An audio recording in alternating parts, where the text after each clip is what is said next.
A new planet has appeared in the night sky. At first, it's nothing more than a faint red star, but each night it grows, brighter, closer, heavier. Soon tides rise at the wrong hours, storms erupt without warning, and then above the horizon the intruder reveals itself, a rogue planet, tearing at Earth with its gravity. This isn't fantasy. Rogue planets are real. Billions of them drift through the galaxy, unseen, untethered to any star. And tonight, in this story, one of them has come here. Stay with us, because as this stranger passes through, you'll witness the unraveling of our world, tide by tide, sky by sky, until nothing is familiar again. It began with the smallest of errors. Not in the stars themselves, but in the numbers that described them. Astronomers in Chile, Japan, and South Africa, scattered across different languages and institutions, noticed that certain long-term orbital predictions no longer matched their telescopes. Neptune arrived a few seconds early to its calculated position. Distant dwarf planets appeared slightly off their expected arcs. A comet tracked for decades veered a fraction of a degree wider than it should have. For a field built on precision and celestial clockwork, even the tiniest discrepancy was a red flag. At first, these irregularities were dismissed as noise, a measurement error, a faulty calibration, human eyes misreading digital signals. Yet the anomalies grew month by month, slipping from curiosity to discomfort, and then into alarm. Something massive, unseen, uncharted, and undeniably real was tugging on the far edges of the solar system. Among the global community of sky watchers, whispers spread. Amateur astronomers with backyard observatories claimed their software had begun to drift, their predictive charts now subtly flawed. In online forums, hobbyists drew red circles around faint smudges on long-exposure images. Conspiracy channels buzzed with speculation about a hidden world, while academic journals debated in careful, measured tones. Was it a miscalculation or an intruder? On Earth, life continued, but subtle tremors in the ordinary began to unsettle those who paid attention. Coastal fishermen swore that the tides were less predictable, running higher and stranger than in memory. Shipping captains complained that their GPS systems required constant correction. The moon's rising felt different, not visibly, not yet, but with a slight unease, as though the rhythm of the planet itself was slipping out of tune. And then came the first public hint. One night, an amateur telescope array in Arizona captured a faint moving point of light in the dark beyond Neptune. It was not a comet. It was not an asteroid. It was something far larger, swallowing the dim starlight behind it, like a hole punched into the fabric of night. The images circulated quietly at first, in forums and late-night chat groups. Within weeks, they spilled outward into newspapers, science podcasts, and international news. The headlines were cautious, but the implications immense. A wandering body, possibly a rogue planet, had entered the outer reaches of our solar system. The world reacted with its usual split nature, part fascination, part disbelief, part dread. Talk show hosts mocked it, conspiracy theorists seized it, scientists argued over mass estimates, while ordinary people looked skyward at night, wondering if the stars had changed since last week. What no one could yet feel, not truly, not viscerally, was the weight of it. The rogue planet was unimaginably far, still beyond the icy debris of the Kuiper Belt. Yet its gravity was already tugging at worlds across billions of kilometers. This was no passing rock. It was a giant, a cold and ancient wanderer perhaps larger than Jupiter, forged in some forgotten corner of the galaxy, now drawn into our neighborhood by chance, by mathematics, by the indifferent dance of the cosmos. On Earth, the first consequences arrived not as catastrophe but as unease. Weather patterns grew subtly erratic. Air traffic controllers complained that flight paths required unusual adjustments. Astronomers noted an uptick in comets appearing on inward trajectories, as though the outer solar system had been stirred with a great invisible hand. And then there was the sky. Not all at once, but gradually, stargazers noticed something uncanny. The constellations, those familiar signposts humanity had mapped since before civilization, no longer aligned exactly as they should, not to the untrained eye, not to the millions who glanced upward between street lamps and neon signs, but to those who knew Orion, Cassiopeia, and the Pleiades as old friends. The change was unmistakable. Angles were off. Stars sat wrong. It was as though the heavens had slipped, just a fraction, on their great axis. The sense of certainty that Earth was fixed in a reliable clockwork began to erode. The feeling was subtle at first, like the faintest vibration beneath one's feet before an earthquake. Yet for those attuned to the rhythms of tide and sky, the message was clear. Something vast was approaching, bending the solar system around itself, rewriting the orbits we had mistaken for eternal.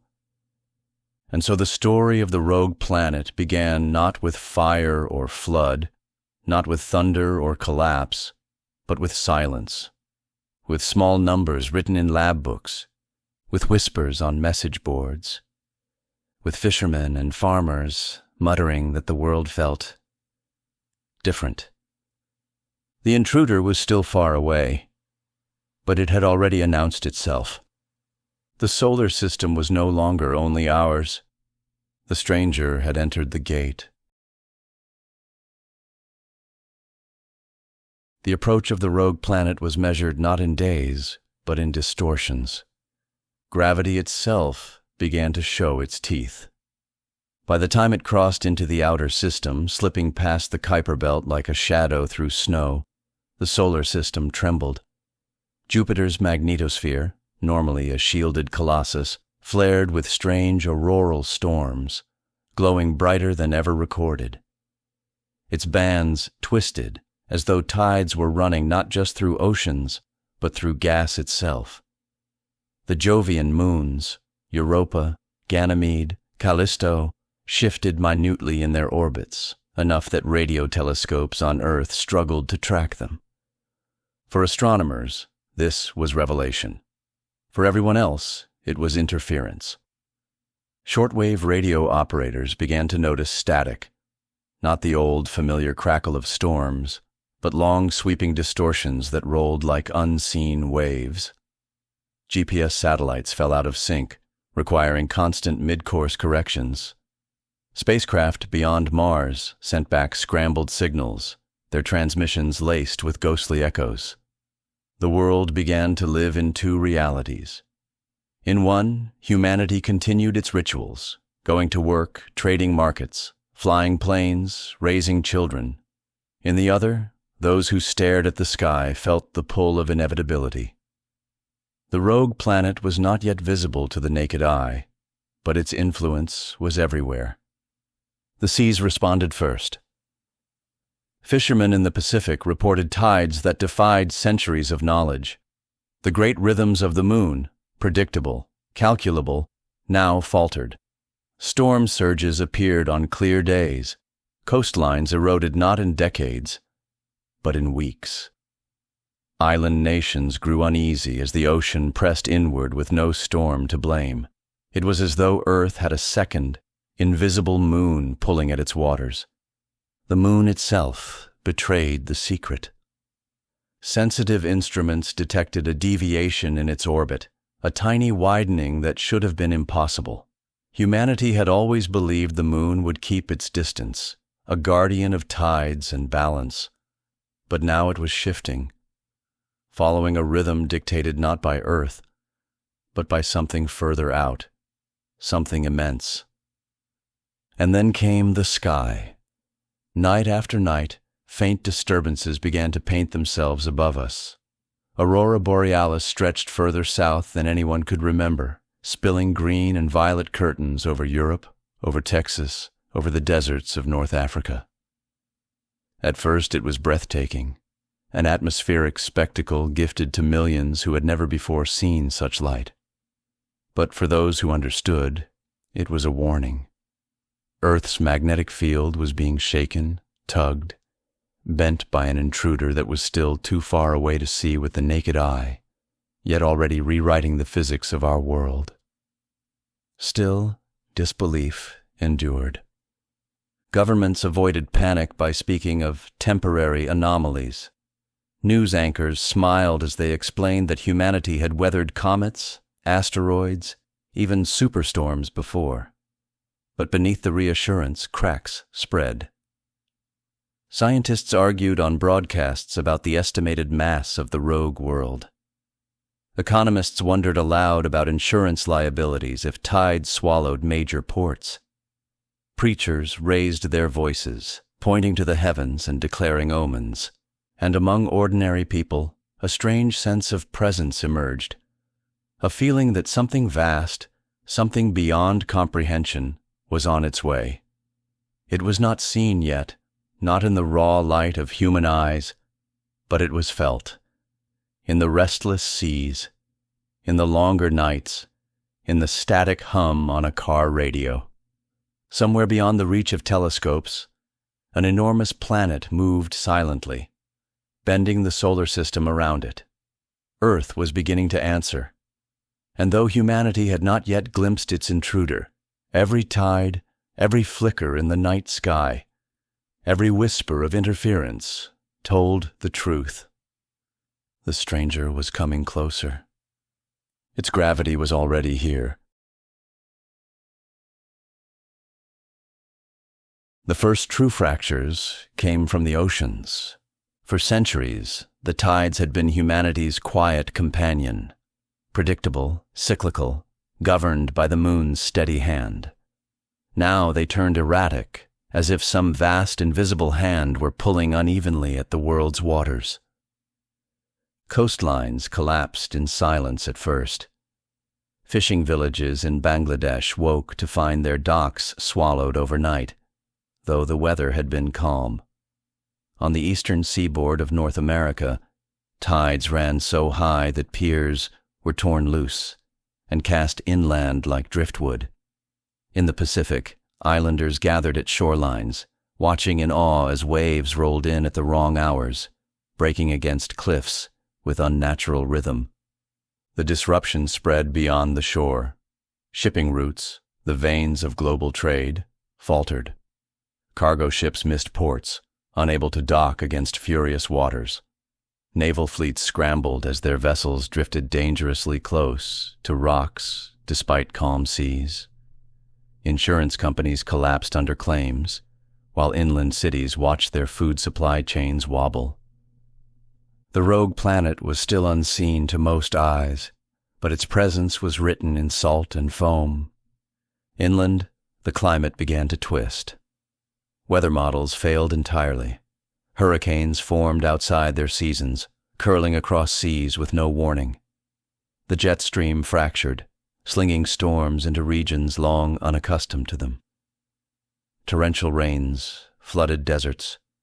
Snow fell heavy over places that had forgotten winter. Farmers stared helplessly at ruined crops, listening to radios that now spoke only in language of anomaly and record-breaking extremes. Above it all, the night sky grew unrecognizable. Constellations tilted further out of place, as though the heavens themselves had been nudged by a colossal finger. Amateur astronomers compared star maps against the sky and felt their stomachs sink. The great patterns of myth and navigation were slipping. The sky itself could no longer be trusted. Then came the comets. From the stirred debris of the outer system, icy bodies were drawn sunward, dozens at first, then hundreds. The spectacle dazzled the world, streaks of burning light across the heavens, a celestial fireworks display. But scientists knew better. These were not harmless. Their orbits were altered, some set on collision courses with the inner planets. Telescopes tracked them feverishly, watching fragments burn in atmospheres, crash into oceans, or smash into barren terrain. Earth absorbed impacts at sea, each one driving tsunamis into coastlines already battered by unnatural tides. For those who watched carefully, a deeper unease formed. The comets were not random. They were falling as though a net had been cast through the system, shaking loose whatever it touched. And always, at the edge of it, hidden beyond human sight, was the stranger, its gravity stirring chaos like a spoon in water. Humanity, so accustomed to stability, faltered. Governments called states of emergency. Economies plunged. Coastal cities began quiet evacuations, not from a single disaster, but from a creeping realization that the sea was no longer theirs. Satellites, designed to orbit in harmony with Earth's gravity, grew erratic, drifting from their positions, communications failing at the worst possible moments. And then came the auroras again. Not delicate curtains this time, but roaring storms of light, seen even in daylight. The magnetic field of Earth buckled under stresses it was never meant to endure. Pilots flew beneath skies shimmering red and green, radios screaming with static, compasses spinning uselessly. Ordinary people began to feel what scientists had known for years but dared not shout. The solar system's architecture, its quiet, ancient harmony, was breaking. The rogue planet was not just an intruder. It was a tyrant, dragging the clockwork of worlds into a new rhythm, careless of what lives depended on it. On quiet nights, when the tides had momentarily receded and the skies cleared, those who gazed upward felt a hollow dread. For soon they knew the rogue planet would no longer be hidden. Soon it would rise in the heavens, visible even to the naked eye. And when it did, the illusion of control, the idea that Earth could endure untouched, would be gone forever. The first time the rogue planet appeared to the naked eye, it was mistaken for a star. Faint, reddish, low on the horizon, a subtle addition to the night, easily overlooked. But astronomers knew the truth. It was no star. It was a world, vast and heavy, burning dimly as sunlight reflected weakly from its battered surface. Night after night, it brightened. It grew from a star to a point, from a point to a disk, until it was undeniable. Even in cities drowned in light pollution, even through clouds, it was there. A second planet in our sky, an uninvited twin. With its arrival, the solar system screamed. Saturn was the first to show visible wounds. Telescopes caught its famous rings bending, warping, and finally tearing into broken arcs. Millions of shards, each a fragment of ancient ice, scattered into luminous streams. The rogue planet swept nearby like a thief in the dark, its gravity stripping Saturn of the harmony it had worn for billions of years. Moons shifted. Titan itself, the great methane world, lurched in its orbit, dragging new scars across its surface as tidal forces cracked its crust. On Jupiter, storms bloomed. The great red spot flared violently, its winds doubling in speed, fed by chaos that rippled across the gas giant. Io, Europa, Ganymede, all tugged by competing forces, some pulled closer, some flung outward. Observers on Earth could only watch, horrified, as the orderly dance of planets turned into a frenzy. And then the effects deepened at home. Days grew longer, subtly at first, then alarmingly. Earth's spin wavered under the competing pull. Sunrises came minutes late.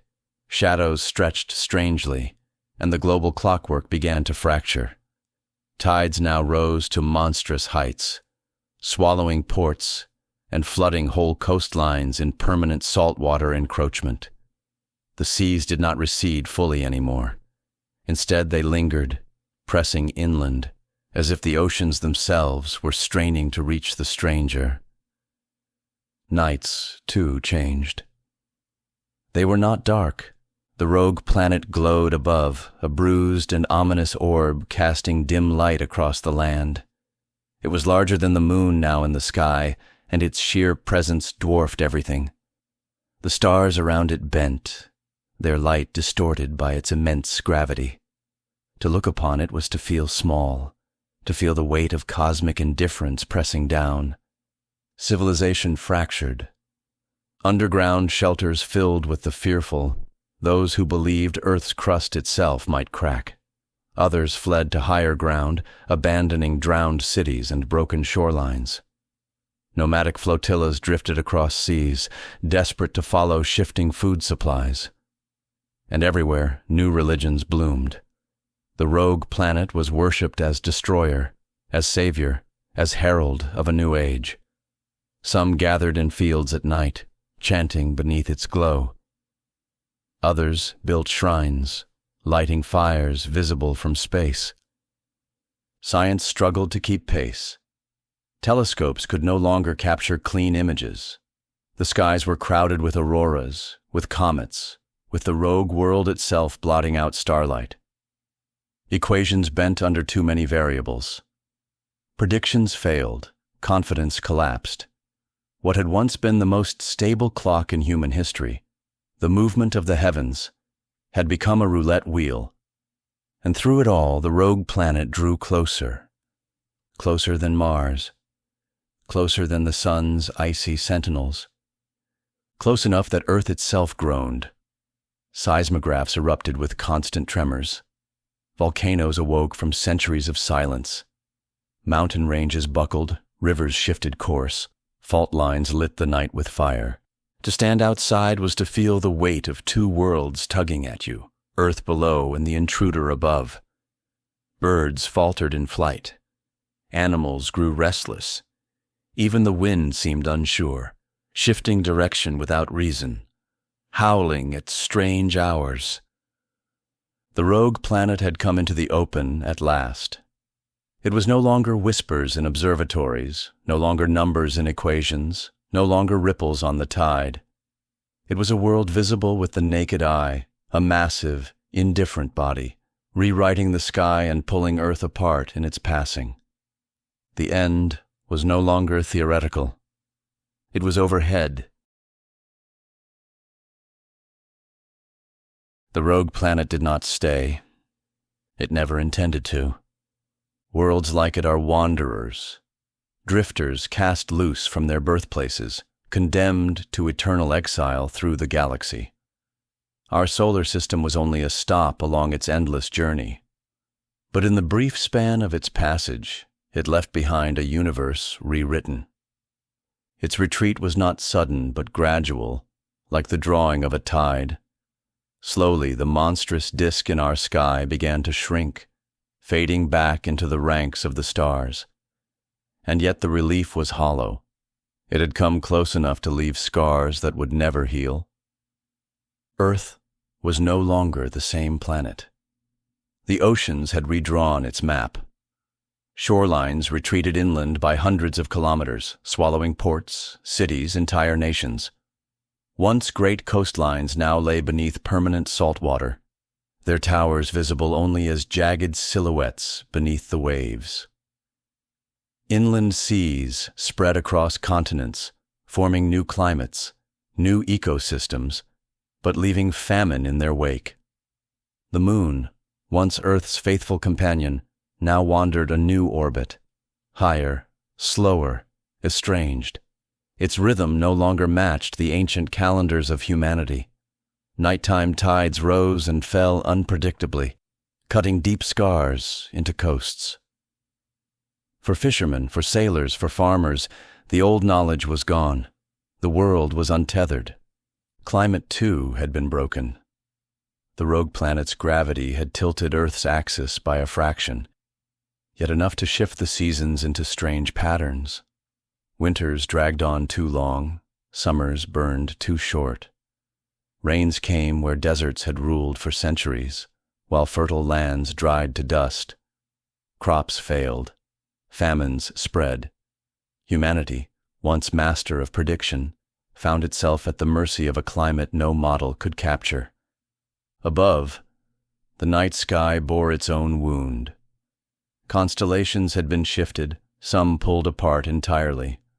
The sky of myth and navigation, the sky humanity had trusted since the first fires, was gone. New stars glittered in the wrong places. Ancient shapes had dissolved. The heavens themselves had forgotten us. And yet, amidst the collapse, survivors endured. On mountain ridges above the reach of the seas, scattered communities clung to life. They built new rituals around the broken sky, charting new constellations, tracing the scars of the auroras that still wandered too far south. They spoke of the rogue planet as both destroyer and teacher, a reminder that nothing was eternal, that even worlds could fall victim to the drift of time and gravity. In ruined cities, now drowned beneath waves, the bones of civilization gleamed beneath shifting tides. Skyscrapers served as reefs for fish, highways as channels for the sea.